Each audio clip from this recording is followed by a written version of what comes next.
Right, good evening. I make it 8 o'clock, so I think it's about time to start. My name's Tim Frenno. I am the founder and curator of Adventurous Inc. And this evening we are chatting with Bex Band, the author of Three Stripes South, the 1,000-mile trek that inspired a women's adventure movement. So Bex went on to found Love Her Wild, which is, I'm guessing, how many of you know. Right, there she is. I'm going to add a pin. Hello, Bex. Hi. Welcome to our conversation. Thank you so much for joining us. Thank you for the book. Thank you. Well, thank you very much for picking it and having me tonight. Oh, it's an absolute pleasure. So I know we've got lots of folk joining us who maybe haven't joined before. So the way it works is I waffle on a bit, but really this is as much your conversation as it is mine. So I've got some things I want to talk to Bex about. So we'll talk about her background and her upbringing. We'll talk about the trail, obviously. We'll talk about the adventuring and everything that led to Love Her Wild, and then maybe share some reflections from her on the outdoor scene. But if at any point you want to chip in with your own questions, please do. Just ask a question in the chat. I've got half an eye on it, so I will see it crop up. I might ask you to come in and ask the question. I might just ask the question. I might just read the question out. Sometimes I need to hold on to them and slot them in. But this is very much not me and Bex having a conversation. It's all of us having a conversation with Bex, because that's what you do in a book club. You all have a conversation. And what a fab book! I love this. I think it's brilliant, Bex. And I think the thing that I really liked sharing about it is it's just that transformation. I think it's brilliant just to see you now as the person that you are, the fully rounded Bex Band, professional adventurer. You probably wouldn't call yourself that. But and this is where it all started. So I think it's fab. Thank you for writing it. Was it a lockdown book? Yeah, it's I'm trying to think. Yeah, it was properly in lockdown. I mean, I wanted to write it for a while, and then had to go. I'd kind of written the first couple of chapters and worked on the proposal pre-lockdown, and then like paused it. And then when lockdown happened, it was like, okay, I need something positive to focus on, and thought, okay, this is your opportunity to write. So then started the process of getting an agent and a publisher, and then actually sitting down and writing it. Wow, cool. Well, it was one of the good things to come out of it, I guess. It's absolutely fab. So there's loads of bits that I loved in here, but I really enjoyed the seeing you as proto Bex Band. This, the tomboy that you talked about is that how it felt? Did you feel like a tomboy, and was that how you identified as growing up? Yeah, massively. Everyone just called me a tomboy, because I wasn't very good at doing typical girl things, and I just wasn't interested in learning how to do my hair or playing with dolls, and I just wanted to be doing what my teachers and everyone else was calling typical boy activities. And yeah, so I was just labeled a tomboy, and I just kind of embraced that. And do you think, through Love Her Wild, do you find you encounter lots of other women who were kind of labeled in the same way when they were growing up? Yeah, absolutely. I actually think it's a really old-fashioned term to be using, because I think gender is such a fluid thing anyway, and it's just this idea of there's like boys things and there's girls things, and there's certain ways boys should be acting and girls should be acting, and then if you're a guy acting like a girl, then you're a camp, and if you're a girl acting like a boy, then you're a tomboy. And so yeah, I think that's something quite nice about being in a women-only environment, that you kind of lose that a little bit, and I think it's just easier to just be yourself because you haven't got those defined roles or kind of expectations on you. But I guess I think the good thing that people are increasingly able to do is sort of reclaim those labels. I think you use the term being an outsider, and that's I get a sense that we're all sort of outsiders who didn't necessarily fit in with the girls and dolls or boys and football, and found the outdoors as our way of kind of finding our own thing. Was that what the outdoors was for you? Yeah, absolutely. Even now I just see the outdoors and nature as my space where I can just completely just be myself, and I don't need to act a certain way or be doing anything in particular or be in a certain way, and that's really refreshing. And I think really hiking in Israel was the first opportunity I ever had where it was such a prolonged period of time in nature that I really got to experience what it feels like just to be yourself day in, day out, without any external pressures or anyone kind of breathing down your neck. So if that was your first long time out there, had you done outdoorsy stuff? Were you in brownies and guides and stuff as a kid? I was briefly I think I did brownies. I was briefly in guides until they tried to make me wear a dress, and then I left. And then I remember I joined like a D.V. club, and I stayed with them, but not for very long. They actually closed down before I had a chance to get any of my certificates. My school didn't offer anything outdoorsy, like literally nothing. My family, very unoutdoorsy as well. I mean, they consider a stroll around our local, very paved park going on an outdoor adventure. And so I think I was always very outdoorsy, and it's something in me that I've always had this need to being outside and exploring, but I've just never had an outlet for it as a child, and I never had an opportunity to kind of explore that side of me, and kind of embrace that. My family holidays or weekends were never spent anywhere in nature. So yeah, it was only really, then I moved to London as an adult, and London again is not a great place to be connecting with nature.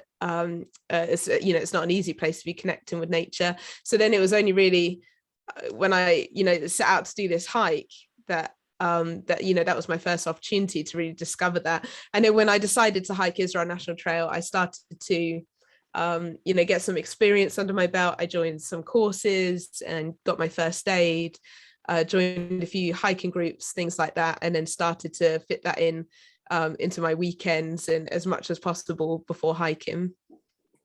I was going to ask, so you mentioned in the book about when you moved to London, you had a list on the wardrobe of I think it was 50 things that you both wanted. 101. 101. Yeah. But most of those weren't outdoorsy then. I kind of had this idea that loads of those would be big outdoorsy things, but were they not at all. They were just visiting all the main sites in London, hearing like the choir sing in Westminster Cathedral, like going to a film premiere, like all sorts of exciting things, but none of them outdoorsy at all. They're all very London specific things, I guess, very like city specific things.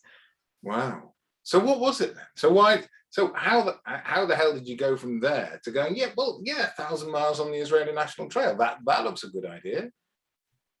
Yeah, it's always, people always ask me this, like, how did it kind of come about? And it's really difficult to like look back and be in that mind frame, but I wasn't in a happy place, and I was really fed up with I just kept changing jobs, and I would get into a new job, I'd be really excited about it, and then a few months in I would already be bored and frustrated and feeling like, okay, this was a massive disappointment. And then I would stick it out for as long as I could until I started to feel myself get miserable again. And then I'd be like, right, I need to change. And then I would change. And then it was just this constant cycle. And I was leading a very unhealthy lifestyle in London, in terms of like food and always snacking on the go. And I wasn't doing any exercise. And it just felt like my life was like long commutes, work, and then at the weekend just going out and drinking lots. And it just all felt really unhappy, and like I was on this treadmill of just really dissatisfied jobs and real like a frustrating way of life. And it was very bad for my mental health, and I was suffering from bouts of depression that would come and go, and I just really needed a change. And I'd actually recently change to do my jobs again, and to train to be a teacher. And I thought, this sounds like a great career. And I thought, it gets me out of the office. It would be creative. It would be dynamic because you're working with young people. And it was just a massive disappointment. It was like very paper based. And it was exactly everything I was trying to escape. There was loads of pressure. And actually there's no creativity in the job at all, and you just have loads of people breathing down your necks and loads of constraints, and so that was a massive kind of knock, I guess. And then so I was looking for this change, and then I saw this hike, and I didn't even really know that there were such things as long distance trails. And I saw this article, a National Geographic article, that was talking about some of the best long distance hikes in the world. And the Israel National Trail stuck out because my husband's Israeli. And then I started researching the hike a little bit more, and it just seemed perfect. It ticked a lot of boxes. And I thought, yeah, I've got to do this. And I think it was the feeling that I felt when I was reading this, and I went down a rabbit hole on Google of searching, how long does it take, and trying to find photos. And I felt both excited and nervous and anxious, and all these mixed emotions. And I thought, not felt these emotions for so long while I've been on this treadmill. And I think it was that just thought, this is it, just go for it. And the great thing is, if you decide to take a leap and do something like that, it really is almost like a spur of the moment. You just say, okay, I'm going to do this. And then you start the motion of, getting things done. I started telling people, and once you tell people, it's really hard to go back. Yeah, absolutely. I love the bit that you say in the book that the hardest thing was just making the decision to start, and then it sort of unfolded from there. Yeah, it really is. And I think that's just because, you have all those doubts and a million reasons why you shouldn't do things. So it feels like a really big thing deciding, whereas actually it is as simple as that. It's just deciding and committing. And I always think if you want to really commit, you just take one action that kind of cements it. For me, that was booking the flights. I was like, we booked the flights, it's happening. And so that's what we did. And I guess, do you use that inspiration from your own experience when you're talking with others and trying to help them be more adventurous then? Yeah, absolutely. And actually I take that approach to everything I want to do in life. If there's something big or exciting or a big dream or ambition, I just think, okay, make the decision, commit, and do something that kind of cements that and makes it quite hard for you to pull back on. So yeah, I absolutely encourage other people to do the same. Yeah, find a way to commit yourself. It's kind of, I guess it's kind of using your psyching, your embarrassment, the thing that might hold you back, just flipping it on its head and pushing you into the position of forcing you to do it. I will add to everyone else, guys, if you've got questions that you want to chip in, feel free to chip in with the chat, and you can do that anytime. I will pick them up. So you booked the flights. Was it then that you booked yourself onto was it an Outward Bound course or some sort of mountain leadership or navigation course? Did that come after? Yeah, it's a mountain. Right, I'm going to get serious about this now. Yeah, so it's kind of quite funny if I now I've been through the course and I didn't realize it at the time, but the mountain leader course is like quite a big qualification. People spend years kind of working towards it, and when I signed up to it, I thought, I'd just do the training. So some people do that. You can just do the training part of the course and then not go on to do the assessment. And a lot of people do that because it's so comprehensive, and on the training they cover a lot, and you cover things like navigation. You get really good navigation qualifications, skills, sorry. How to wild camp, how to deal with a situation if it goes wrong, river crossings, all sorts of random stuff. And then I kind of signed up to this, and then once I was there and I did the training, I thought I'm going to go on and do the assessment, and it was way harder than I was anticipating. It was actually quite a tough qualification to get, but I was a bit naive. I didn't really realize what I was getting myself in for, but actually it all worked out for the best, because then that enabled me, I was able to use that to kind of help grow Love Her Wild, which I had no plans or ambitions to move into the outdoor sector or to start leading expeditions, but it just kind of worked out that way. So yeah, it's a really good course, and I'd recommend anyone that's thinking of getting a qualification, this is a good one to go for. Actually, it's tough, but it's worth it. So have you got a copy of Mountain Craft and Leadership, the Eric Langmuir? Is that still the Bible for mountain leadership? Yeah. This was honestly, so this was one of my first mountain books, and I love it. You get the diagrams of this is how you're supposed to use a compass, and here's what you do when you're roped together with someone and they fall off the arete, and which way they're going to swing. And this is something I've had it for years, and I was very outdoorsy, and then completely went away from it. But this thing has always sat on this bookshelf here. It's always been calling to me. It was a very off-putting book for me when I first saw it, and I probably shouldn't admit it, but I was surprised I passed. Although my assessor, I was the least experienced by a mile, but the assessor said actually a lot of it's about they're looking for a certain quality in a person to use your initiative and to have certain leadership skills. So I tell myself that maybe I portrayed that enough that the finer detail of my lack of experience didn't matter so much. Wow. Well, so that's a revelation. So even having read the book, I still hadn't quite grasped that it was all such a kind of almost starting from nothing. So that's brilliant. So Gil was obviously into it. He kind of went along, and that must have been a big thing for the both of you, really, for you to pitch this and for him to go with it. I definitely got the sense that it was definitely something that you did together, and it was a step out there together that you both needed. Yeah, absolutely. I think it was a bigger step for Gil than me, in a sense that I was coming to the end of teacher training, and I knew that if we took a gap and I went back to teaching, it would be very easy to get a role because we have such a shortage of teachers, and I'd have no problem kind of picking up work. For Gil, he's originally from Israel, and then he moved to the UK so we could be together. And he had worked very hard he doesn't have a degree, because when he met me, he'd just finished his army service.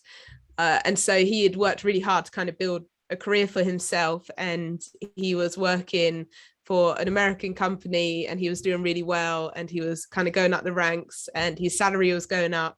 And for him, I think he finally felt like, oh, I was doing like a proper job and finally being recognized, and perhaps, I'm going to get to like management level in the next few years. So for me to come and kind of say, let's quit this and go do something mad was a really big decision for him. But I could see how much he had changed from the person I'd met when we were traveling, and I'd finished university, he'd finished the army service, and how that job just slowly over the years had just changed him, and he really like lost the side of himself, and was becoming quite serious and kind of caught up in this culture, this kind of office culture that you find, especially I think in big cities. So I thought like it would be a really good thing for him. So he took a bit more convincing, but he's very good. He's very agreeable. And I guess it must have been a bit easier for him to have that familiarity with with sort of the landscape, and you had his family there. I got a nice sense of the kind of that family that sort of supported you, and in those early days when you sort of needed that, I felt that they were like a bit of a soft landing, I guess.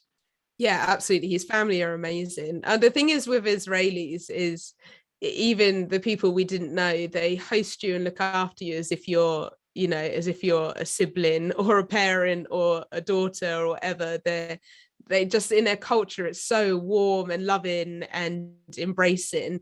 But yeah, his family were wonderful, and I think it was really nice for him. It was really tough for his family when he moved here. And I think it was nice for him to be able to go back and to spend some proper time with them. But it was also hard for him. Like, I think with anyone perhaps who moves abroad, you can find yourself in between two countries. So sometimes he says he feels too British to be Israeli, and he's too Israeli to be British. And so it was also a challenge for him. Like, it was also a bit of a culture shock after spending however many, it'd been like 6 years there by then, living in the UK. He'd become a bit British. And so all the Israelis were always saying, telling him off for saying please and thank you too much. Sorry all the time. Yeah. I got a real sense that you sort of work together, particularly in the early days, but you mention in the book that you didn't actually sort of ask each other how you were feeling, because you knew you were both struggling, and it was that idea that actually if we both confessed to it being a struggle, then it'd sort of make it worse. Yeah, I think if it's tough, you're both having a miserable time, sometimes it's better maybe just to keep plodding on. So there were times, I think, where we just stayed in our own heads, just focused on putting one foot in front of the other. So how long do you reckon it took you to sort of acclimatize to being on the trail and get into a routine that didn't feel like such a shock to the system? Like, I think about 2 weeks. I think the first 2 weeks was the hardest by far. I think by 2 weeks is the first time I kind of felt, okay, maybe my body's getting a little bit stronger. Maybe this pack feels a little bit lighter when I put it on my shoulders.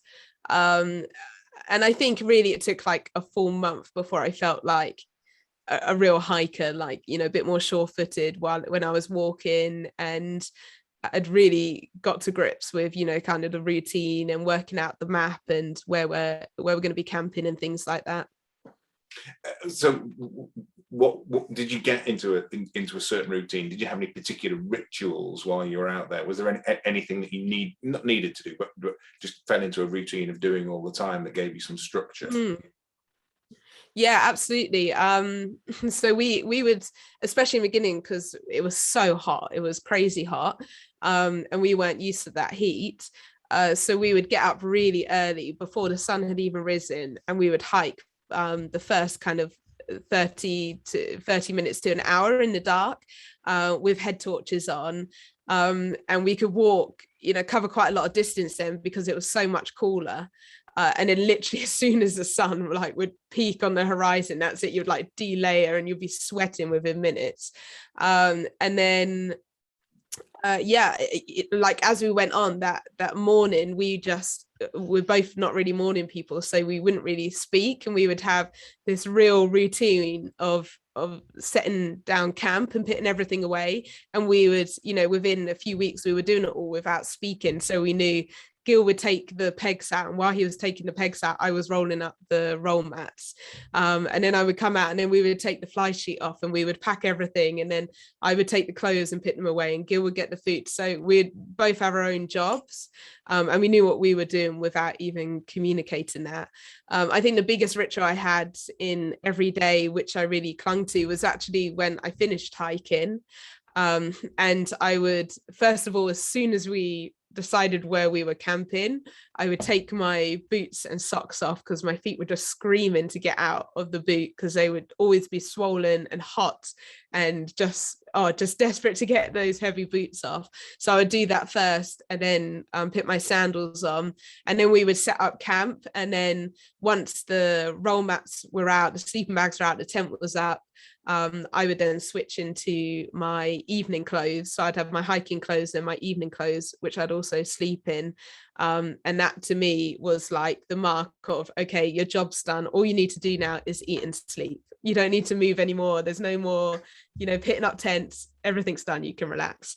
Always my favorite part of the day. I love you talked with such affection there about that routine that you'd both got into, and it was a sort of, it wasn't a routine for one or either of you, it was the thing that you did together, and that's really nice. So later on in the book you talked about pounding out the negativity on the trail that clearly had pushed you there. Do you think it was the physicality of it pounding it out, or do you think it was the sort of mental routine that freed up space to work things through? And what's your reflection on how you worked it through, how you work things through? I think it's a real yin and yang. So I feel like those two things combined are amazing. That one, you have this physical hardship where you're moving your body, you're pushing yourself, you're battling with yourself to push your body each day to its limits. But then on the other side, you have this real kind of holistic and freeing and relaxing experience where you're outdoors, you're in nature, you have so much time to just be and to think and to just take in those moments. And I think the combination of the two is amazing. And I felt like, I'd never used my body that way before.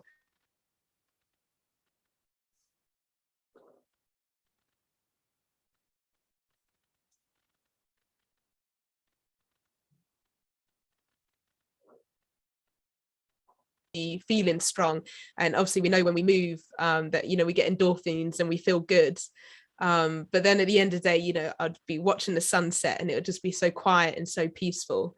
So yeah, I definitely think it's this wonderful combination that you just get on outdoor adventures.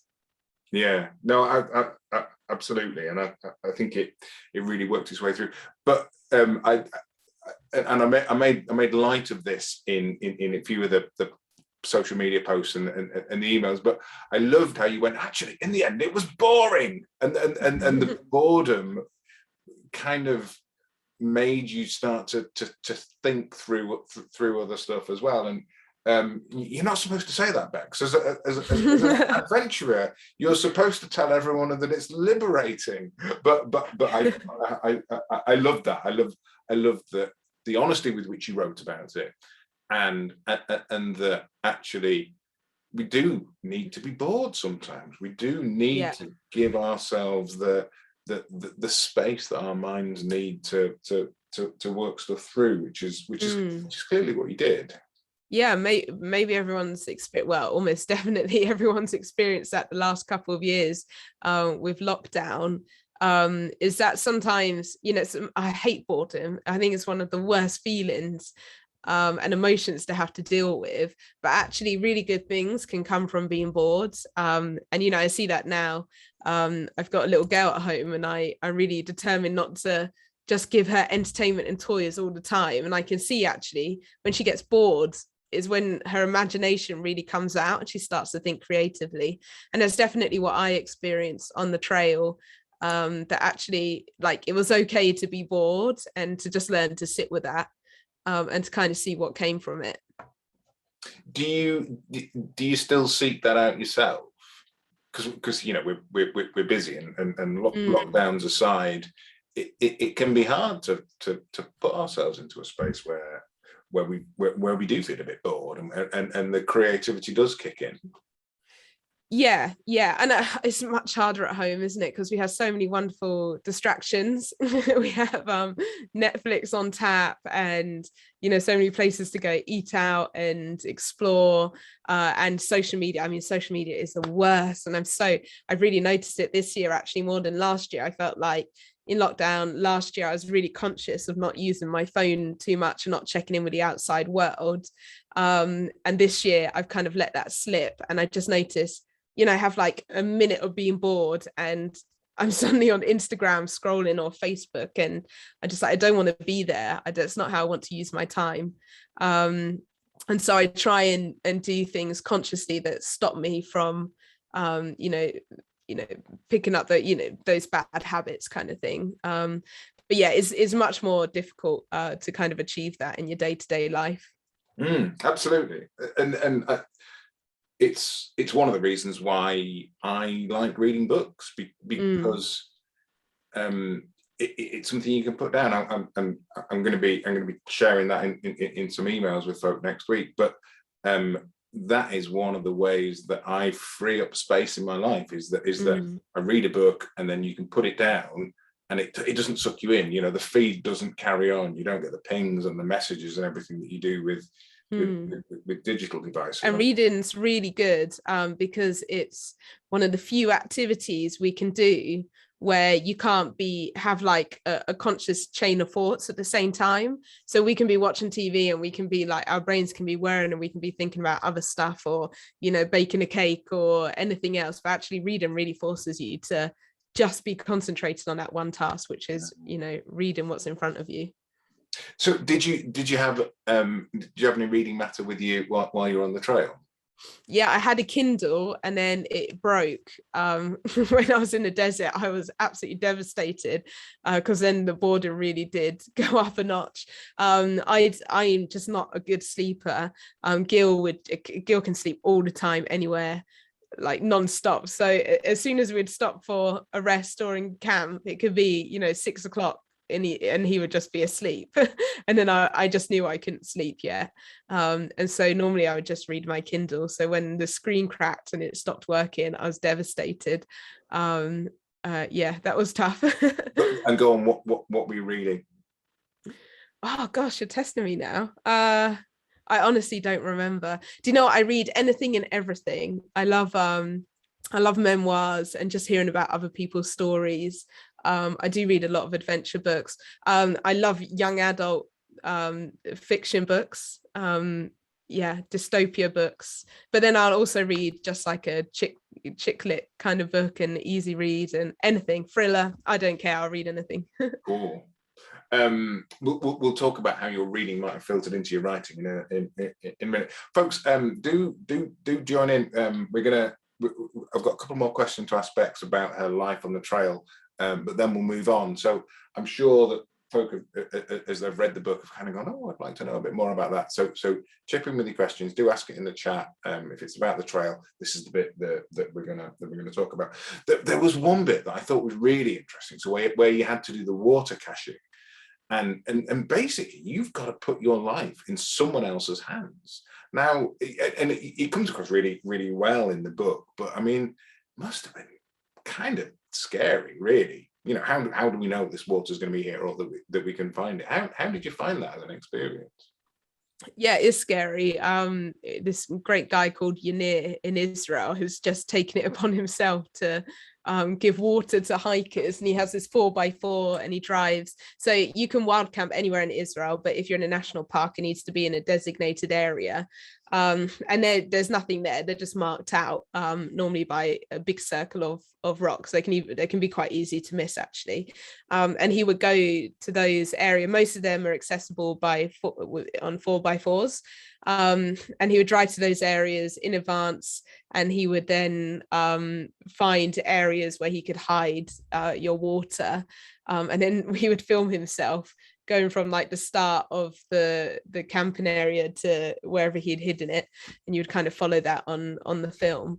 And yeah, it was really strange. I don't know how he came up with this system, but like in everything in Israel is a bit kind of like hapdash. It's not even that organized, but it just kind of works. And it was always there, and he always promised us if we ever turned up and there was no water, he would drive to us. And you know, it could take like 4 or 5 hours for him to get to us, but he would get to us. So we always made sure we had a liter of water to keep us going for a little bit of time if we needed it. But yeah, it was a strange one, and definitely nerve-wracking. And you've really got to monitor your water in the day. You know, when you're just hot and you get to the top of a big climb and you could just chug like 2 liters of water, especially me, I drink so much. So you have to, tell yourself, right, just a little bit. This is gonna last me all day. And so was it a similar way that you had to manage and ration your food, or how did you get on with the food and feeding yourself side of things? Oh man, the food was hard. Firstly, because your food you have to carry, so it has to be lightweight. Secondly, it has to survive the heat, so it has to, most food can't survive in like 30-degree heat day after day and not go off. So we were just so limited by what we could take, and it couldn't be really, complex, or things that were heavy or took a lot of ingredients or a lot of water to cook. 'Cause obviously that was limited. So first time we went to the supermarket, I was just like, what the hell are we gonna eat? And so it ended up being really simple stuff like couscous and pasta, and rye bread, was because it's easier to carry in the bag and it would survive the heat a bit better. Handful granola would be like for breakfast, snack bars, dried fruit, nuts, things like that. It was really boring, and there was never enough of it. I was just permanently hungry from like the second we started walking, to the second we finished. All I was thinking about was food. So yeah, as soon as we got to anywhere where there was food, we would just, we'd go to like a falafel place and quite easily order like 3 falafels, one after the other, or go to a supermarket and we'd buy food just for lunch because we knew, again, it wouldn't last and we would always buy too much food. But you can, because you don't have to feel guilty about overeating. I guess that's the thing. There's a great question from Claire, who's asked, did you have a financial target before you set off, or was money not a huge factor? She feels drawn to similar adventures, but feels like she has to wait until her 14-year-old is older and her finances are in better shape. So we both saved, gosh, I'm trying to think how much we saved, a few £1,000s each, and then so as soon as we decided we were going to go, I mean, we'd been saving a little bit anyway. We didn't own our flat, we were only renting, and we didn't have children at the time, so we didn't have a mortgage, we didn't have any debts other than my student loan. Obviously you don't need to pay that off if you're not working, and so our financial situation wasn't amazing. We don't have like wealthy families or any money coming in from anywhere else, but we really just cracked on with saving as much as we could. So I don't know, I can't remember off the top of my head, maybe we had like somewhere between like, roughly like £8,000 saved, something like that, which we had intended to use on the hike. We didn't really know how much it was going to cost, because there was just no information, like no way of finding that. And we did plan to then have a little bit of money left over so that when we came back, we thought we'd stay in Israel, maybe spend a couple more weeks there before coming home, and then we would have a little bit of money to keep us going until we found jobs and got ourselves back on our feet again. Phenomenally, it cost nothing. It literally cost next to nothing. It was something like £600 each, including flights. Like flights to Israel were really cheap. It was like £100, £120 flight return. We're wild camping almost every night, so that's free. I couldn't eat half as much food as I wanted to, so we were barely spending any money on food. People kept hosting us. Every Israeli we passed kept giving us food, and so we had almost all our money left over at the end, so it was amazing. And that was really key for the next step. And what happened next was that we were able to build and create this new life for ourselves without money being like a really big factor, because we knew we could sustain ourselves and keep going for some time more, which gave us an opportunity to then start building our own projects and seeing if it was possible for us to build a career for ourselves, still knowing that we could go back if we needed to.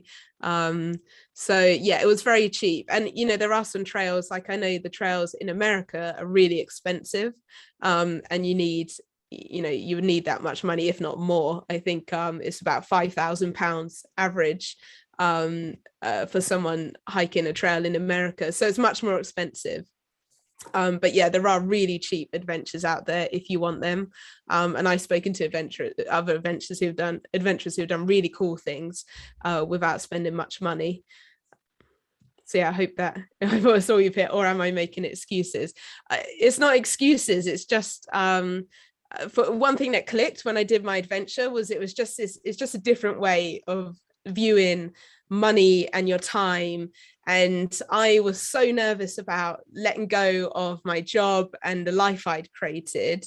And you know, we're really made to believe that if you let that you're on the right path, you can't let that go. But actually, as soon as I stepped away from it and suddenly I had nothing to worry about, I realized that actually I was much more financially better off than I thought I was. And all the things I was stressed about, like getting a job, like I could have got a job very easily. There are loads of jobs out there, even if it mean, you know, taking a job that wasn't ideal, or in my preferred career, just to get my foot in the door, and then I could build back up to where I was before. That was absolutely fine. And so I've always, since doing that adventure, like both of us make a real effort to live below our means so that we have that financial freedom to kind of go off and do adventures as and when we want. Wow. I think that's wonderful. And I actually remember you posted a blog a couple of years back, and it always stuck with me, Bex, because you told people how much you earn in a year, and you also told people how little you spend. And for me, it was both those things. And as someone who has given up a reasonably well-paid job to run a stupid startup that isn't reasonably well paid, I really feel that, and I did the same. I at the end of last year, I sent an email out to everyone. I said, look, this is how much, or rather how little, I've taken out of this business. And that change in mindset can be really powerful, and learning to live, you said live below your means. I think that's really powerful. Yeah, and often I think people see the adventures that I do and they think it's really expensive, whereas actually quite often that's the cheapest part of my life. Our life here in the UK is crazy expensive. After one thing we did after Israel was we actually went to Tanzania for a few months, and I was like, it was so cheap to live there. Like we rented out a room in a house, and we were supporting a local lady. I think our rent was like £80 for a month, and I'm pretty sure she was overcharging us massively. We were quite happy to be overcharged, and but what people saw was that I was in Africa. I was seeing giraffes just like walking down the street, and I was having these amazing adventures with the locals and going off on pickup trucks into the middle of nowhere to see sunsets. And it looked like this amazing adventure, and most people would see that and be like, gosh, that must be really expensive. But actually that was insanely cheap. What got expensive was coming back to the UK, going out for drinks with mates, eating out, having takeout coffees, having rent, things like that is expensive. So that's where we try and limit ourselves. And we now have a base in the UK, but we limit.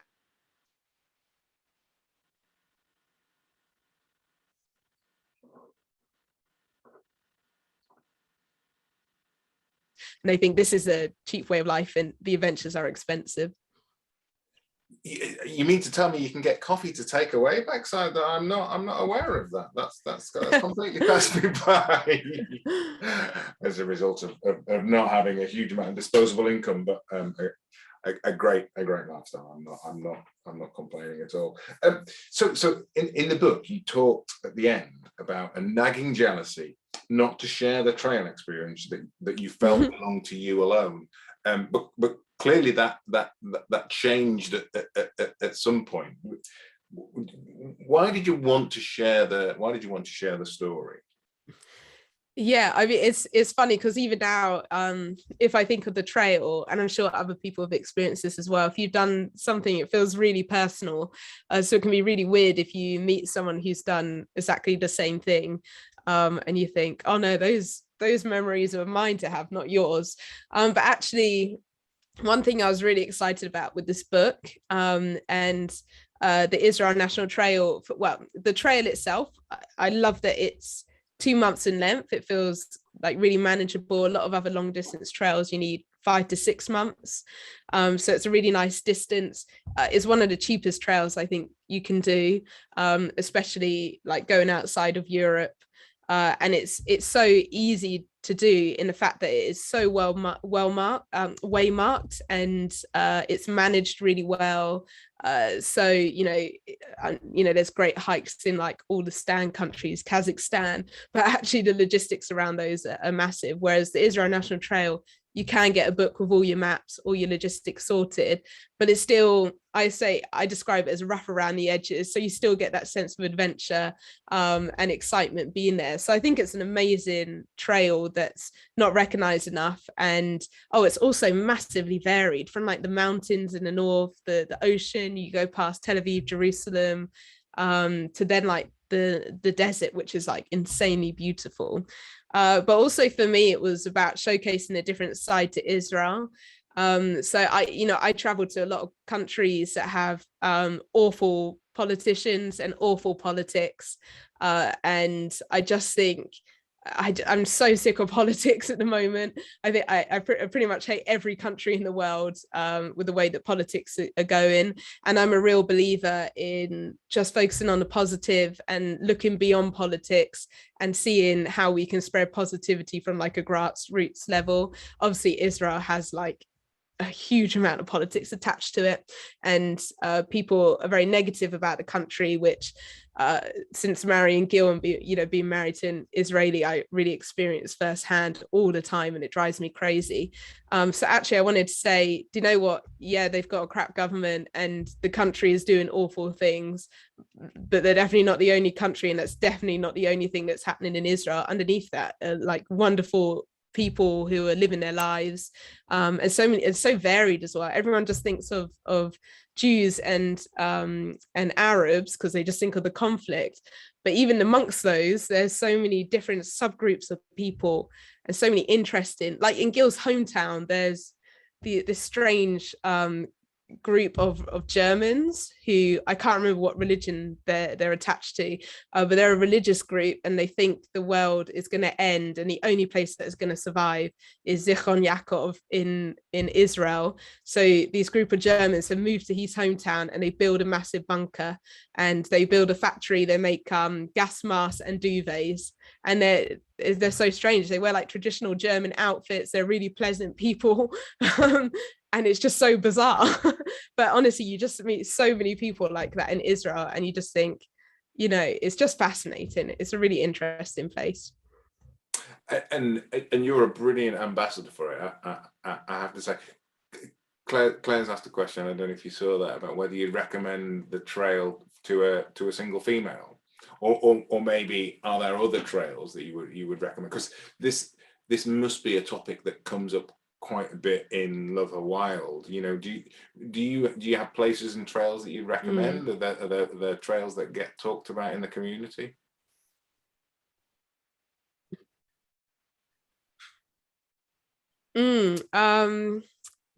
It's such a tough one to answer that, because there's no doubt, as a female on your own, there's certain risk attached and to that, and you do need to be careful, more careful I think than if you're a male walking on your own. So it's a really tough one to answer, but what I would say is the Israel National Trail is statistically, they've never had a crime against someone hiking the trail, and I would say it's a lot safer than the American trails, where they're much busier and you have thousands of people hiking it. And so in terms of statistics, you're much more likely to bump into a bad human. But generally trails are safe places to be, and you just need to use common sense. Like in most things. Now it's interesting because I wanted to talk about women in the outdoors, and obviously, so I knew this was the theme of the book, and I was looking out for the thing that sparked your reflections, and obviously there was your experience when you were doing the mountain leader course, but there was a bit when you get to some Jeep drivers, some off-road drivers, and I was thinking, it's coming. There's a load of blokes, they're driving Jeeps. That's going to be and what that wasn't the thing that kind of really made you reflect on your need for female company and the role of women in the outdoors. It did again seem to be the time that you spent on your own reflecting. Have I got that right? Is that where it came from?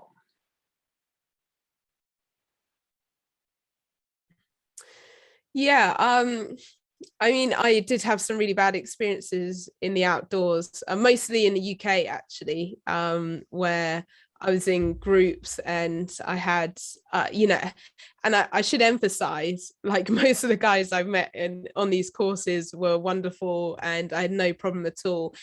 And it would often just be one or two guys that would just make remarks or treat me differently. But it's amazing how in a group dynamic, you only need one or two people acting like that, and it can have a really big effect. And it massively knocked my confidence. So I had some bad experiences before. On the trail, I didn't meet a single woman doing the trail, which just baffled me. And we would also, when we met hikers, we would hear of other people. Oh, have you met this guy? Have you met this guy? There was never, oh, have you met with this woman doing the trail?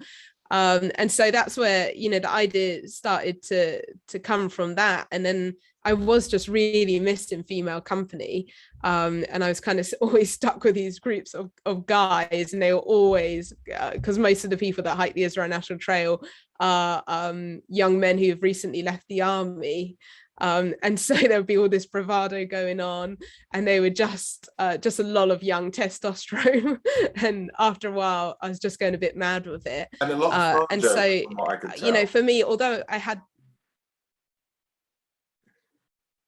say that again, sorry. Sorry, I said, and there were a lot of fart jokes as well. I was disappointed for the male. Yeah, there was this bloody WhatsApp group that they had. Yeah, this bloody WhatsApp group on rate your farts or something, that they were all in, and they were just on it all the time. And I was like, guys, can we give it a break? So I'd mostly just kind of move away, put my headphones in and take a break from them. But actually, I just started to think, I missed the female company, but I also started to think, it's like, why are not more women in the outdoors? Why is it not 50-50? And there must be barriers that are stopping women doing that, because women are interested in getting outdoors and going on adventures just as much as men. And it just seemed like a real shame that not more women were accessing adventure. So that's kind of how the idea of Love of Wild kind of, where Love of Wild came from. And I just really wanted to create a space that was very different to the ones that I'd already experienced, and a space that was a bit more friendly, less competitive, less judgmental. And judging from Viv's comment in the chat there, it's clearly doing what you wanted. That's a lovely comment. What did you want? Thank you. Obviously you wanted to create a community for women, but did you want to inspire them? Did you want them to find support from each other? What's the end that you want for people who join the community?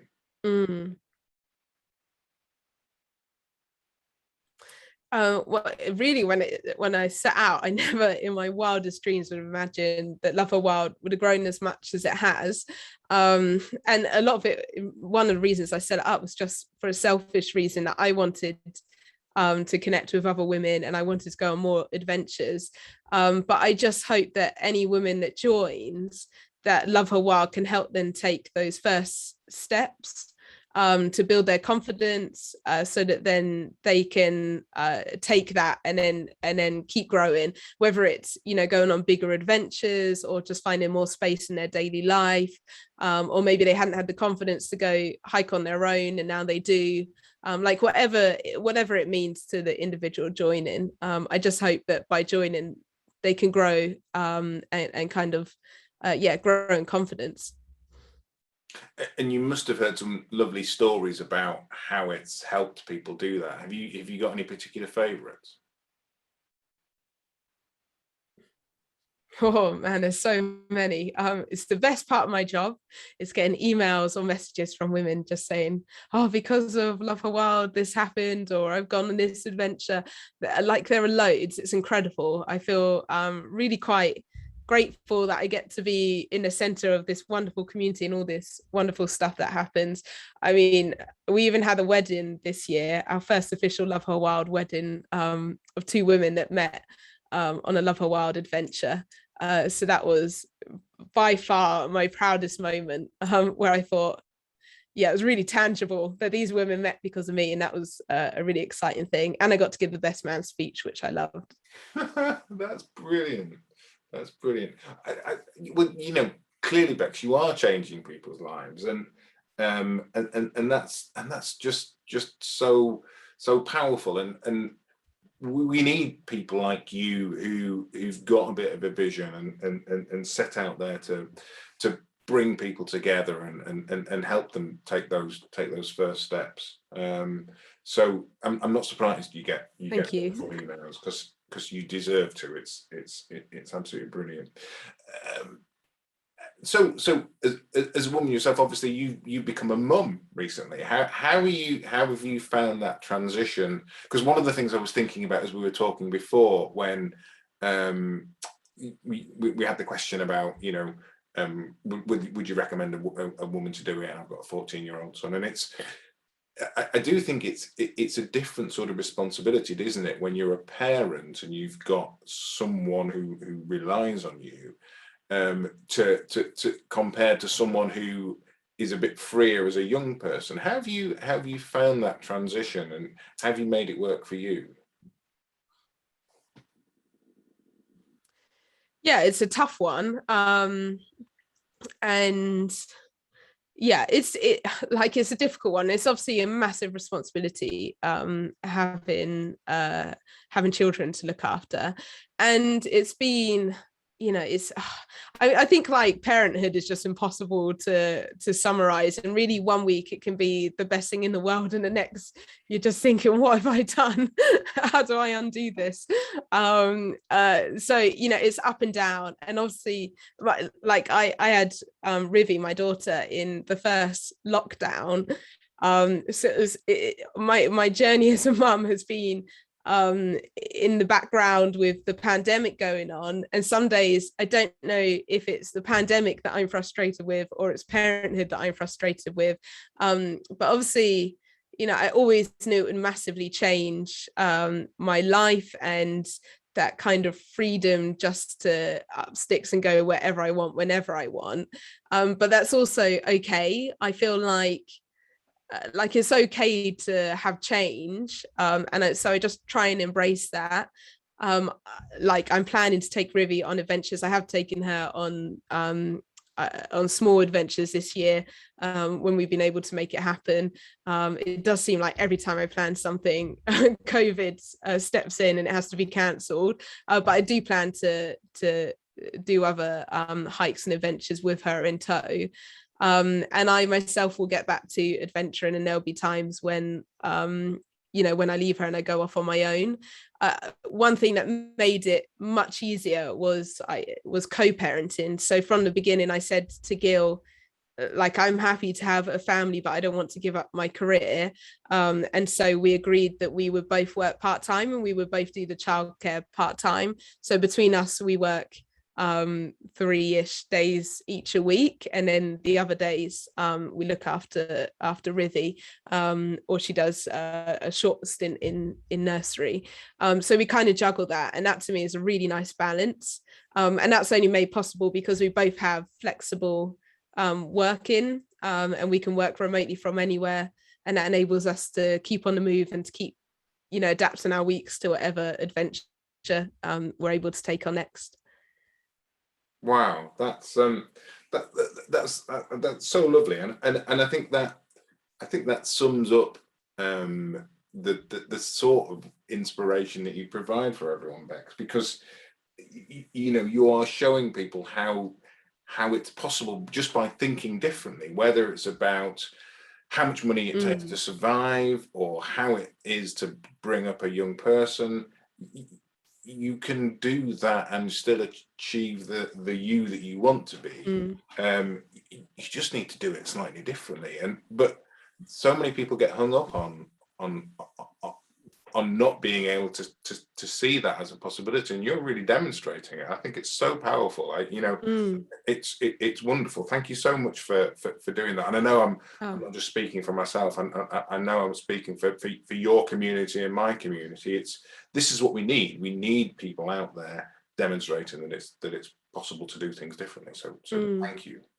It definitely, going on that adventure definitely made that possible. So it's so hard when you live in society to think of a different way of living, but going and doing that hike, because it stripped everything back to basics, it really enabled me to just start building a life really on my own terms. And we're so lucky now, especially with COVID, this idea of like flexible working, and it won't work for every career, but I think a lot more businesses are kind of moving to this idea of flexible remote working, and hopefully more and more people will be able to have more freedom with their jobs and more saying when they work and how they work. But yeah, if you ever have an opportunity just to kind of strip back your life a bit and kind of rebuild, I just think it's this amazing thing where you can start thinking about yourself and what's the right way to work and live for you.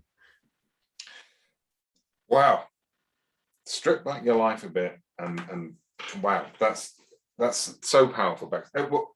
I mean, it's 9 o'clock, so we needed to wrap up anyway, but I think you've just hit the nail on the head, because that's kind of what it's all about. And I, when I shared this book, I said that it's a journey of transformation, and it really has, and it transformed your life there, but it's clearly done more than transforming your life. It's transformed the way that you think about things, and that is the most important inspiration, because not everyone is lucky enough for one reason or another to be able to do these adventures, but we can all change the way we think about things, can't we? Yeah, absolutely. And it's, I call it, an adventure mindset, that just this way of thinking that you can like be positive, that you're capable of achieving more than you think you are, that even when things are going wrong, just to trust that everything will be okay, and it will, you'll work through it, you'll find out a way. All these wonderful things you learn on an adventure, if you bring them into your everyday life, suddenly you can start living this incredible life on your terms, like your dream life. So yeah, I really hope that anyone that's kind of read the book or is listening to this tonight is thinking, okay, what don't I like in my life, and how do I actually get rid of that? Like, what can I do to start taking steps? I always say take a small step each day, to start moving towards your goals and your dreams, to start creating that life for yourself that you deserve. Wow. Bex Band, you're an absolute bloody inspiration. Thank you so much. Thank you, Tim. You are good. So in the book, you talk about the trail providing, and you, in specific reference to the guys who find the sticks that you drop and then bring them back to you, and that was one of those examples of the trail providing. But I think what you've told us tonight is that the trail has provided for you in so many more ways than just those practical things. It's delivered on a kind of much more emotional and philosophical, I guess, way. So brilliant. Bex, you're a star. Thank you so much. I'm going to take us both off pin if folk want to pop their cameras on, and we can do a quick goodbye. Thank you everyone for joining us. We will be back again in just over a month with someone who I can't tell you who it is, because that would spoil the surprise. There's lots coming up in the next week. we're going to have a mini relaunch, basically. We've got a couple of new subscriptions. There's going to be a lot going on. I will be in your inbox. I will be on Instagram. I will be waffling lots next week, but I'm super looking forward to it, because it's quite an exciting time. And Bex has just told us everything that we could ever possibly get from these books and the lifestyle that they help us lead. So Bex, it's brilliant. Thank you so much. Oh, thank you. I also wanted to say, if anyone's got any questions or needs any advice at any point, please find me on Instagram, Facebook, drop me a message. I'm always really happy to answer questions if you got them. But yeah, thank you so much, Tim. This has been really brilliant. And thank you everyone for reading and for your nice comments. I'll bet you're a star. Right. Thanks, everyone. See you all later. Thank you. Bye. Bye. And Dawn and James, I'm editing your video. I'll be sharing it ever so soon. Promise. It's brilliant. See you later.